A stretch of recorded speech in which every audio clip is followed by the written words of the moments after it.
बिस्मिल्लाहिर्रहमानिर्रहीम।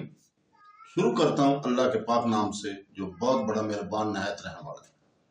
दोस्तों, बहनों, भाइयों, बुजुर्गों, तारीख़ इस्लाम की किस्त नंबर 53 हम आज पेश कर रहे हैं और इसमें हम बयान करेंगे कि रूम और ईरान, इसको हम डिस्कस करेंगे, इसको हम बयान करेंगे। तो दोस्तों, बअसत नबवी सल्लल्लाहु अलैहि वसल्लम के वक़्त दुनिया में दो सुल्तनतें सबसे बड़ी थी और वही गोया तमाम काबिल तज़किरा दुनिया पर छाई हुई थी। एक रूम की सुल्तनत और दूसरी ईरानी शहनशाही। इस वक्त दुनिया में सिर्फ दो ही तमद्दन थे। आधी दुनिया पर रूमी का तमद्दन छाया हुआ था और आधी पर ईरानी। तो दोस्तों, मुल्क अरब जो बिल्कुल कसपसरी और तारीखी के आलम में पड़ा था, हज़रत सल्लल्लाहु अलैहि वसल्लम का ज़हूर हुआ और इस्लाम के जरिए एक नई सुल्तनत और नए तमद्दन की इब्तिदा हुई और दुनिया ने देख लिया कि अरबी या इस्लामी सुल्तनत के मुकाबले में रूमी और ईरानी सुल्तनतें और रूमी और ईरानी हवा होकर फना हो गए थे और सारी दुनिया इस्लामी हुकूमत और इस्लामी तमद्दन के ज़ेरे साया जिंदगी बसर करने लगी। इस अजमाल की तफसील आइंदा हम इंशाअल्लाह ताला बयान करते रहेंगे। अब चूंकि अरब की सुल्तनत और रूमी और ईरानी सुल्तनत की जोर आजमाई शुरू होने वाली है और बहुत जल्द हम ईरान और रूम को अरब के मुकाबला में रेजा रेजा होते हुए देखना चाहते हैं, लिहाजा मुनासिब मालूम होता है कि हम इन मशहूर वीडियोस में हम सुल्तनतों से बकदर जरूर वाकिफ हो जाए। किसी जमाने में ईरानी सुल्तनत बहरा रूम, बहरा असूद, खलीज फारस, दराय सिंध, कश्मीर, तिब्बत, कोयटाई, बहरा कास्पियन तक वसी थी। कैनी खानदान की हुक्मरानी और उस्तमे ज़रबस्तान की पहलवानी का जमाना गुजरने के बाद अस्कंदर यूनानी ने सुल्तनत ईरानी को दोबारा बाबर कर दिया था, लेकिन तमद्दन ईरानी बाकी रहा था। बअसत नबवी सल्लल्लाहु अलैहि वसल्लम से 400 साल बेशतर और बाबर खान ने सासानी खानदान की बुनियाद रखी जाने। सासानी खानदान की कहानियों की वसी सुल्तनत के अक्सर हिस्सों को अपने ममलकत में शामिल करके खलीज फारस और दरिया फरात, बहरा कास्पियन, दरिया सिंध, दरिया जहूम के दरमियान एक वसी और ठोस सुल्तनत कायम करके तमाम बर आज़म एशिया के सियादत हासिल कर ली थी। रूमियों की सुल्तनत का मरकज सुल्तनत इटली का शहर रूम में था, जिसमें लैस और वगैरह शहनशाह गुजर चुके थे। इस सुल्तनत में करीबन तमाम बर आज़म यूरोप और मिस्र और एशिया कोचक तक शामिल थे। कुछ अर्सा के बाद इस रूमी शहनशाही के दो टुकड़े हो गए। मगरबी हिस्से का दारुल सुल्तनत तो शहर रूमा ही रहा, लेकिन मशरकी हिस्से का दारुल सुल्तनत शहर कस्तंतुनिया करार पाया। कस्तंतुनिया के कैसर को भी कैसर रूम के नाम से पुकारा जाता था, जिसके तहत तसर्रुफ में मिस्र, हबश और फलस्तीन और शाम और एशिया, कोचक और बल्कान के ममालिक थे। इस मशरकी रूमी सुल्तनत की शान और शौकत और कव्वत और सतूत के आगे मगरबी रूम की हैसियत और हकीकत मान पड़ गई थी। एशिया, कोचक और इराक के मैदानों में इन दोनों शहनशाहों यानी रूमी ईरानी सुल्तनतों की हद फासल कोई कुदरती चीज यानी पहाड़ और समुद्र वगैरह के न होने से कभी कभी एक दूसरे से टकराने और महकारा होने का भी मौका आ जाता था। हज़रत सल्लल्लाहु अलैहि वसल्लम की वलादत के वक्त ईरान का शहनशाह नौशेरवान आदल सानी था। आपकी बअसत के वक्त ईरान पर नौशेर आदल का पोता खसरो परवेज मुतमकिन था और कुस्तुनतुनिया में एक जबरदस्त बगावत कैसर फोका के खिलाफ नमदार हुई। उम्र सुल्तनत और रियाया अमल के फोका को तहक से उतार कर कत्ल कर दिया और अफ्रीकी मखजूबात के गवर्नर यानी फरमा रवाय मिस्र को कुस्तुनतुनिया के तख्त पर बैठाने की दावत दी। गवर्नर अफ्रीका तो पैराना सांसी के वजह से ना जा सका, लेकिन इसका जवान उमर जवान बख्त बेटा हरकुल कुस्तुनतुनिया में तख्त नशीन किया गया और हरकुल को शहनशाही के अरकान सुल्तनत ने बाखुशी तस्लीम कर लिया। मकतूल कैसर फोका और खसरो परवेज के दरमियान दोस्ती और मोहब्बत के तल्लुकात थे, क्योंकि खसरो परवेज ने रूमी सुल्तनत यानी हरकुल पर हमला किया। एक ऐसे शख्स के तख्त नशीन होने के बाद जो इतना तख्तो ताज का हकदार ना था, ईरानियों के लिए सुल्तनत रूम पर हमला आवर होने का बेहतरीन मौका था। ईरानियों और रूमियों में लड़ाई शुरू हुई। इन लड़ाइयों का सिलसिला 6-7 साल तक जारी रहा। बहरआखिर नतीजा ये हुआ कि नबी करीम सल्लल्लाहु अलैहि वसल्लम के 8वें साल ईरानियों ने शाम का मुल्क फतह करके बैतुल मुकद्दस पर कब्जा कर लिया और ईसाइयों से सलीब छीन कर ले गए। साथ ही फलस्तीन के तमाम मुल्क को फतह करके अस्कंद्रिया तक पहुंच गए। मुशरकीन ने ईरानियों के इन फतवात का हाल सुनकर बड़ी खुशियां मनाई, क्योंकि रूमी अहले किताब और ईरानी मुशरक थे। मुसलमानों के मुशरकों के अलावा अहले किताब से हमदर्दी थी, इसलिए इस खबर से मुसलमान रंजीदा हुए। अल्लाह ताला ने सूरह रूम की आयात नाजिल फरमाई और इनमें इतला दी कि अगरचे रूमी इस वक्त मगलूब हो गए, लेकिन चंद साल के बाद गालिब हो जाएंगे और मुसलमान इस वक्त मसरूफ होंगे। चुनाचे ऐसा ही हुआ। हर कुल 6-7 साल तक बराबर फौजी तैयारियों में मसरूफ रहा। इस अरसा में इसने अपने मुल्क के अंदरूनी इंतजाम पर भी पूरे तौर पर काबू पा लिया था। तो दोस्तों, ईरानियों को अपनी हदूद ममलकत से निकालने और साबका हजमियों का इंतकाम लेने के लिए निकला और बिलाखिर मुल्क शाम के मैदान में रूमी लश्कर ने ईरानियों की फैसला को शिकस्त दी। ईरानी भागे और कैसर रूम ने अपने इलाके ईरानियों से खाली करा लेने के अलावा ईरानियों के बाद सूबों पर भी कब्जा कर लिया। इधर रूमियों ने ईरानियों पर फतह अजीम हासिल की, उधर बदर के मैदान में मुसलमानों ने कफार मक्का को शिकस्त फाजिल दी और कुरान करीम की पेशगोई हर बहर पूरी हुई। इसके बाद भी ईरानियों और रूमियों में लड़ाई का सिलसिला जारी रहा। सन 7 हिजरी के इब्तिदा में रूमियों और ईरानियों के दरमियान सुलह हो गई थी और ईरानियों ने वो सलीब जो बैतुल मुकद्दस से ले गए थे रूमियों को वापस कर दी।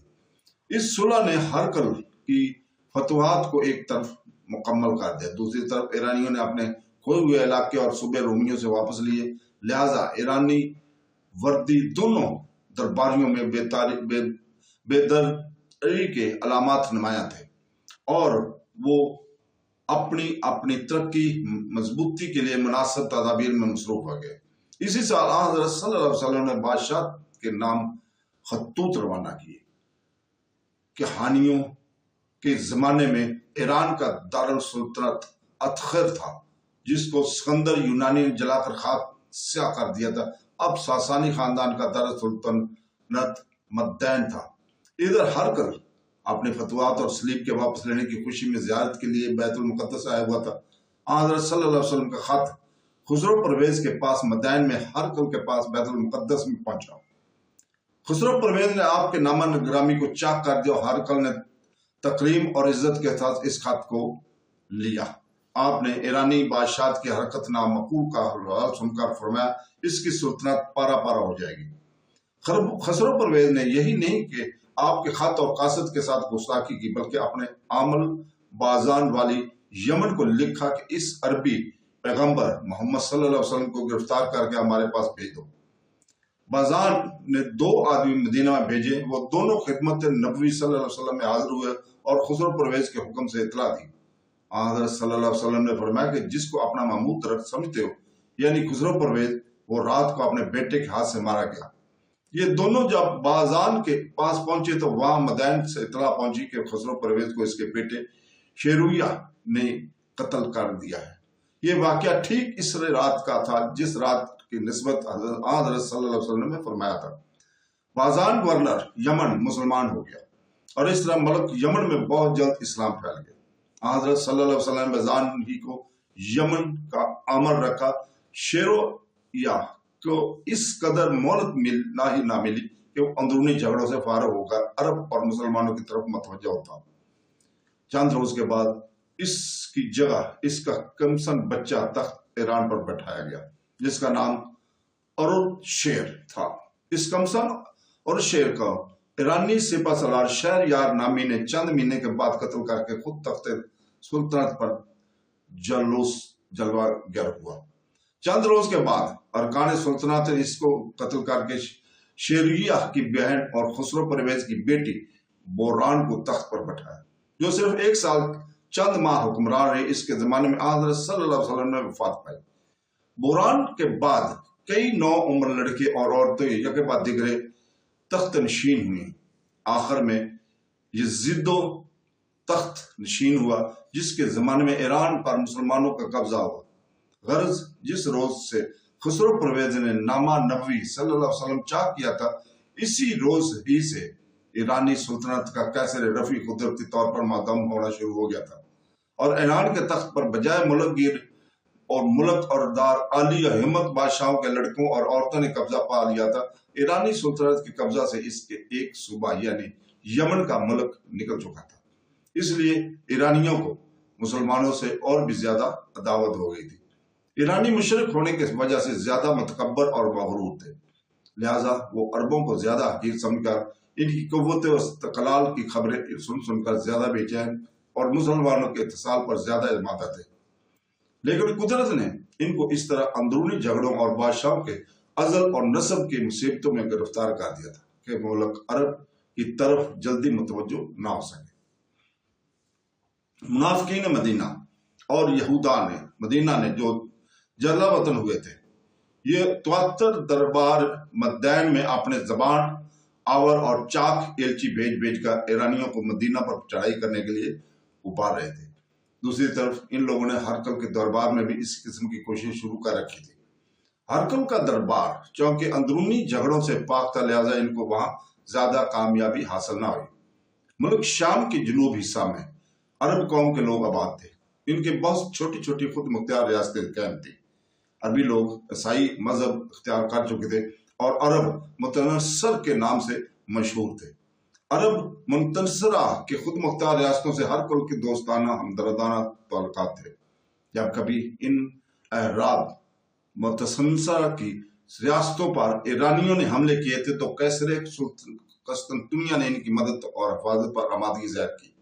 इसलिए ये लोग और भी मजबूर थे कि अपने आप को कैसरे रूम की हमायत पर रखें, क्योंकि अरबी और नस्ल होने की वजह से लोग ज्यादा बहादुर थे। इसलिए कैसरे रूम इनकी वजूद को ज्यादा कीमती समझता था और जरूरत के वक्त इनकी जंगजुआना काबिलियतों से फायदा उठाया करता था।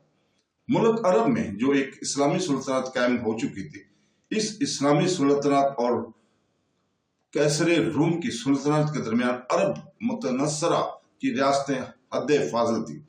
चूंकि ये रास्ते सब ईसाई मजहब रखती थी, इसलिए कहा जा सकता है कि रूमियों और अरबों के दरमियान तो एक हद फाजिल थी, लेकिन इस्लामी सुल्तनत और ईसाई हुकूमत के दरमियान कोई हद फाजिल ना थी।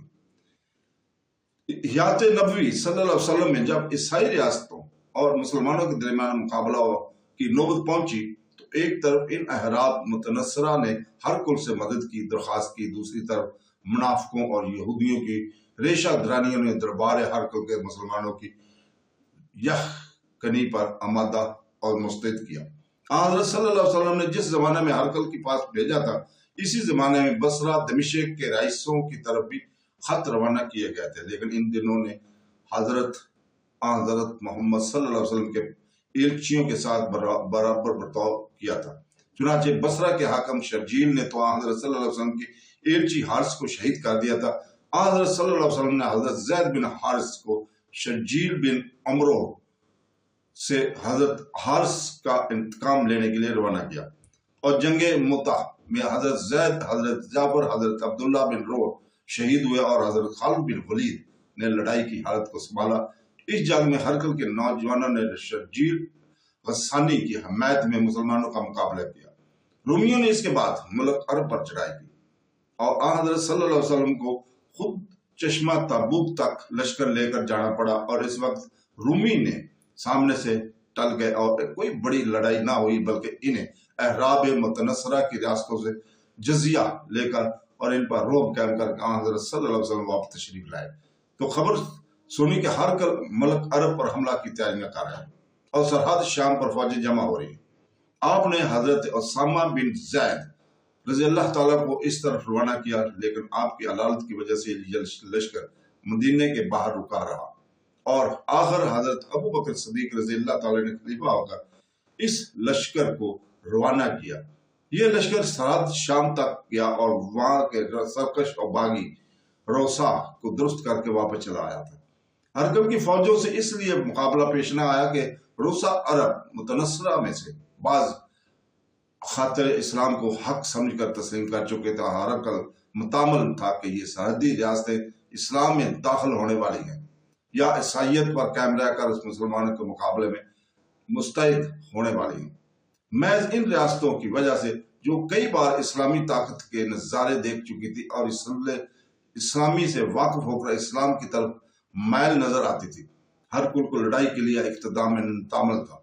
وہ خود بھی اسلامی صداقت کا دلی طور پر متعارف تھا، لہذا ایک طرف مسلمانوں کی ترقی، اس کے لیے زوال سلطنت کا پیغام تھا اور وہ مسلمانوں کی طاقت کو پیش نظر خطرہ منا دینا چاہتا تھا۔ دوسری طرف چونکہ اس کا انجام اور نتیجہ مشتبہ نظر آتا تھا، لہذا بہترین موقع کے انتظار میں وہ جنگ کو ٹالتا رہا۔ بہرحال وہ ہر کل جو ایرانیوں کے عظیم الشان شہنشاہی کے نیچے دکھا چکا تھا، وہ ہمتاً اسلامی طاقت کے برباد کرنے کی متوجہ تھا اور کسی مناسب موقع کو ہاتھ سے گوا دینے والا نہ تھا۔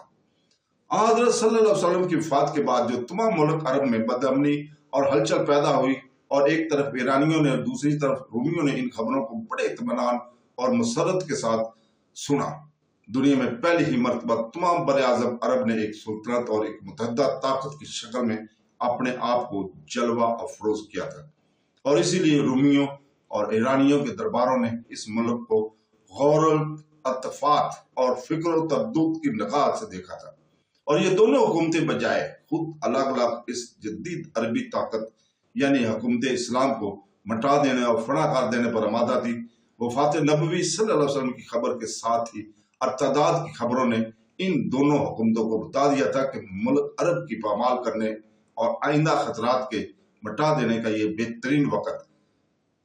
چنانچہ ایک طرف ہرقل کا فوجیں شام میں اور دوسری طرف ایران کی فوجیں عراق میں جمع ہو گئی تھی۔ حضرت ابوبکر صدیق رضی اللہ تعالیٰ کی دور اندیشی، ظرف نگاہی اور موقع شناسی اور مستعدی کا اس طرح بھی اندازہ ہو سکتا ہے کہ انہوں نے فتنہ ارتداد کا جلد سے جلد مٹایا، اور اس فتنہ کے فرد کو کرنے کے بعد ایک دن بھی ضائع کیے بغیر فوراً رومیوں اور ایرانیوں کو روکنے اور مدافعت کرنے کے لیے تمام ملک عرب کو آمادہ کر دیا۔